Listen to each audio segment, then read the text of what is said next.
परिश्रान्तं समरे चिन्तया स्थितं रावणं जाग्रतो दृष्ट्वा युद्धाय समुपस्थितं देवतैश्च समागम्य द्रष्टुमभ्यागतो रणम् उपागम्य ब्रवीद् रामम् अगस्त्यो भगवान् ऋषिः राम राम महाबाहो शृणु गुह्यं सनातनं येन सर्वार्थैर्वर्त समरे विजयिष्यसि।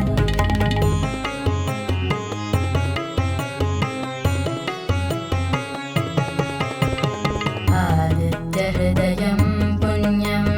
सर्वशत्रुविनाशनं जयावहं जपे नित्यम् अक्षय्यं परमं शिवम् सर्वमङ्गलमाङ्गल्यं सर्वपापप्रणाशनं चिन्ताशोकप्रशमनम् आयुर्वर्धनमुत्तमम् रश्मिमन्तं समुद्यन्तं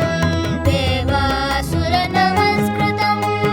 पूजयस्व विवस्वन्तं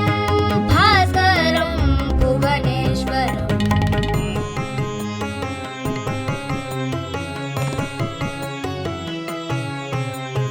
सर्वदेवात्मको ह्येषः तेजस्वी रश्मिभावनः एष देवासुरगणान् लोकान् पाति गभस्तिभिः एष ब्रह्मा च विष्णुश्च शिवस्कन्दः प्रजापतिः महेन्द्रो धनदः कालो यमः सोमो यपाम्पतिः पितरो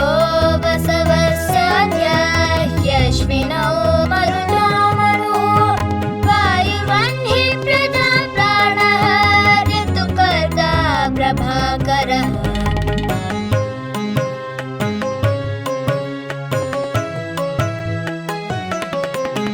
आदित्यः सविता सूर्यः खगपूषा गभस्तिमान् सुवर्णसदृशो भानुः हिरण्यरेता दिवाकरः हरितश्वसहस्राक्षिः सप्तसप्तैर्मरीचिमान्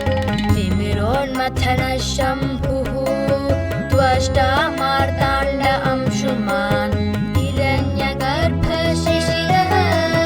तपनो भास्करो रविः अग्निगर्भो दिविपुत्रः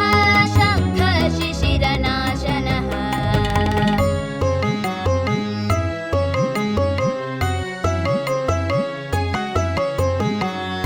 व्योमनाथस्तमो भेदी ऋग्यजुस्सामपारगः घनवृष्टिरवां मित्रो विन्ध्यवीथीप्लवङ्गमः आतपी मण्डली मृत्युः पिङ्गलः सर्वतापनः कविर्विश्वो महातेजाः रक्तः सर्वभवोद्भवः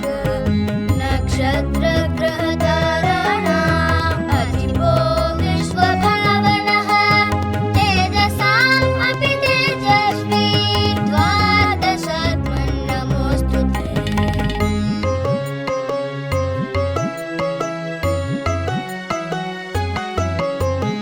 नमः पूर्वाय गिरये पश्चिमाय द्रये नमः ज्योतिर्गणानां पतये दिनाधिपतये नमः जयाय जयभद्राय हयश्वाय नमो नमः नमो नमः सहस्रांशो आदित्याय नमो नमः नमो उग्राय वीराय सारंगाय नमो नमः नमः पद्मप्रबोधाय माताडाय नमो नमः।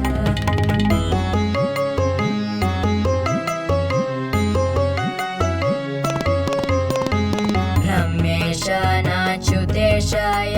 सूर्याय आदित्यवर्चसे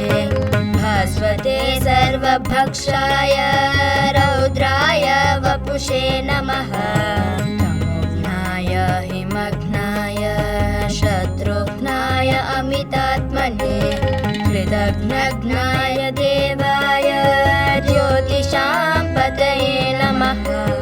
तप्तचामीकरागाय वह्नये विश्वकर्मणे नमस्तमोऽभिनिघ्नाय तुच्छये लोकसाक्षिणे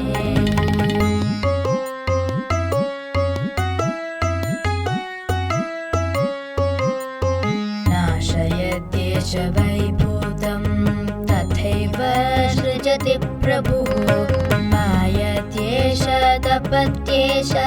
वर्षत्येष गभस्तिभिः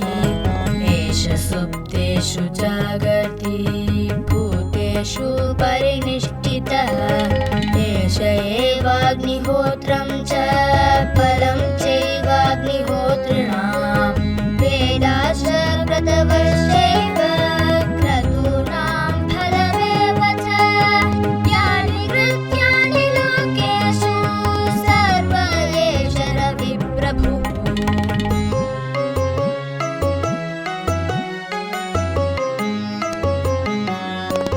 तेन मापत्सु कृच्छ्रेषु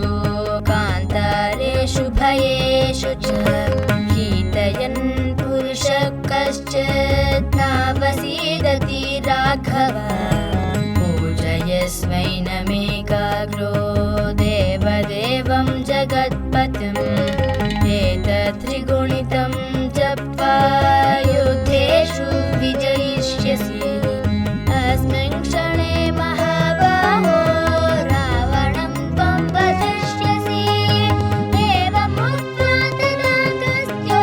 जगाम च यथागतम्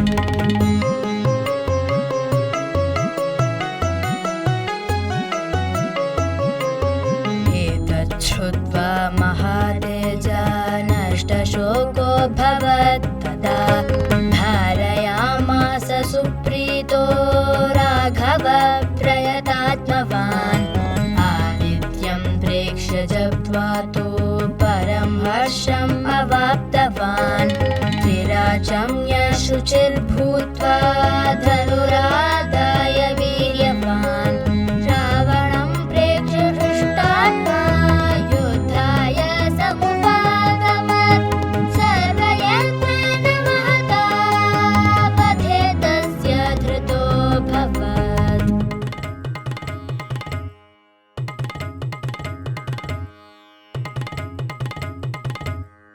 अथ रविरवदन् निरीक्ष्य रामं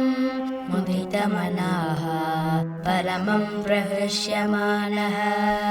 निशिचरपति संशयं विदित्वा सुरगणमध्ये गतो वचस्वरे